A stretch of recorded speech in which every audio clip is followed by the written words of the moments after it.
الحمد للہ نحمده ونصلی علی رسولہ الکریم۔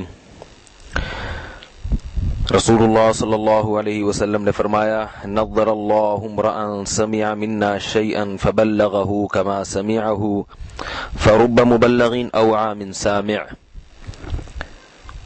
فرمایا اللہ تعالیٰ اس شخص کو تر و تازہ رکھیں جو ہم سے کوئی بات سنے اور جیسے سنے آگے نقل کر دے، اس لیے کہ بہت سے وہ لوگ جن کو آگے بات بتائی جاتی ہے وہ اس بات پر زیادہ عمل کرنے والے ہوتے ہیں ان لوگوں سے جو بات کو پہنچانے والے ہوں۔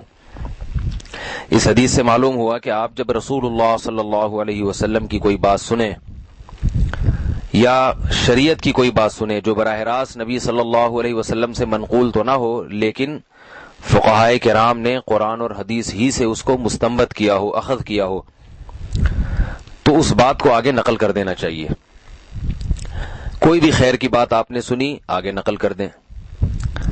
اس کا فائدہ یہ ہوگا کہ وہ بات جن لوگوں کو پہنچے گی، تو جیسے کہ حدیث میں ہے کہ بعض دفعہ بات کو نقل کرنے والا خود عمل نہیں کرتا، لیکن جس کو نقل کی جاتی ہے، جس تک پہنچائی جاتی ہے، وہ عمل کر لیتا ہے۔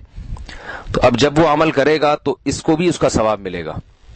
رسول اللہ صلی اللہ علیہ وسلم نے فرمایا، الدال علی الخیر کفاعلہ، جو شخص لوگوں کو نیکی کی رہنمائی کرتا ہے وہ ایسے ہے جیسے خود نیکی کر رہا ہو۔ تو خود نیکی کرنا بھی ایک عبادت اور نیکی کو نقل کرنا بھی ایک عبادت۔ تو اس حدیث میں کتنی زبردست ترغیب ہے بھلائی کی بات کو آگے نقل کرنے کی۔ پہلے زمانے میں بھلائی کی بات کو نقل کرنے کا صرف ایک طریقہ تھا کہ آپ نے سنی اور کسی محفل میں اس کو لوگوں کو پہنچا دی، تو آپ اپنی بات 10 آدمیوں تک پہنچائیں گے، 15 تک پہنچائیں گے، 20 تک پہنچائیں گے۔ آج جیسے گناہ کرنا بہت آسان ہے تو ایسے ہی اللہ نے نیکی کو بھی آسان بنا دیا ہے۔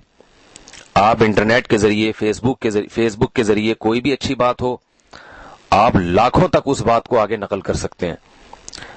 جیسے ابھی رمضان میں یہ 30 نیکیوں کے نام سے کلپ چلا ہے، پچھلے رمضان میں 30 کبیرہ گناہوں کے عنوان سے تھا۔ اس کے علاوہ دوسرے علماء کے بیانات ہیں، فیس بک پر بہت ساری اچھی باتیں آتی ہیں، خیر کی باتیں، جس سے لوگوں میں مثبت سوچ پیدا ہوتی ہے، بھلائی کا جذبہ پیدا ہوتا ہے۔ کسی بھی عالم کی بات ہو، آپ صلی اللہ علیہ وسلم کی کوئی صحیح حدیث ہے، حدیث کے بارے میں یہ ضروری ہے کہ علماء سے پوچھیں آپ رابطہ کر کے کہ یہ صحیح بھی ہے یا نہیں، کیونکہ فیس بک اور انٹرنیٹ پر اکثر حدیثیں موضوع من گھڑت ہوتی ہیں، بنائی ہوئی ہوتی ہیں۔ بہرحال کوئی صحیح حدیث ہے تو اس کو بھی آگے نقل کریں۔ فیس بک پر شیئرنگ جب ہوتی ہے تو لاکھوں تک بات پہنچ جاتی ہے، لاکھوں تک نقل ہو جاتی ہے، تو لاکھوں میں کوئی ایک تو ایسا ہوگا جو اس پر عمل کرے گا، تو آپ کے اعمال میں کتنی نیکی اللہ تعالیٰ لکھ دیں گے، اس کے عمل کا ثواب آپ کو ملے گا۔ اور وہ عمل کرے نہ کرے، اس نقل کرنے کا، بات پہنچانے کا ثواب اللہ تعالیٰ آپ کو عطا فرمائیں گے۔ تو یہ بھی ایک بہت بڑی نیکی ہے کہ خیر کی بات کو جس طرح سے ممکن ہو آگے نقل کیا جائے۔ اور میں یہ سمجھتا ہوں اس زمانے میں جہاں دوسرے ذرائع ہیں، فیس بک اور انٹرنیٹ کے، اور یہ جو جدید جو دوسرے ذرائع ہیں، یہ خود ایک بہت بڑا وسیلہ ہے، ذریعہ ہے خیر کی بات کو آگے نقل کرنے کا، تو ان ذرائع کا بھی بھرپور استعمال کرنا چاہیے۔ اور ویسے بھی دوست احباب کی محفل میں کہیں بیٹھے ہوں، جہاں ادھر ادھر کی گپ شپ ہو رہی ہے، کوئی اچھی بات بھی نقل کر دینی چاہیے۔ اللہ تعالی ہم سب کو اس حدیث پر عمل کرنے کی توفیق عطا فرمائے۔